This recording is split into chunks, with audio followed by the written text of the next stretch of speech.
বিস্তীৰ্ণ পাৰৰে অসংখ্য জনৰে হাহাকাৰ শুনিও নিশব্দে নীৰৱে বুঢ়ালুইত তুমি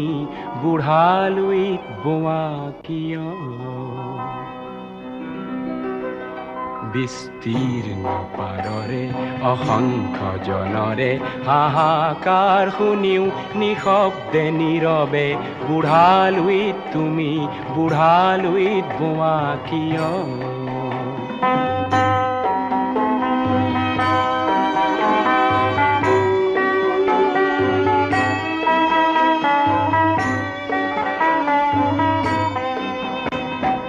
নৈতিকতাৰ স্খলন দেখিও মানৱতাৰ পতন দেখিও নিৰ্লজ্জ অলস ভাৱে বোৱা কিয়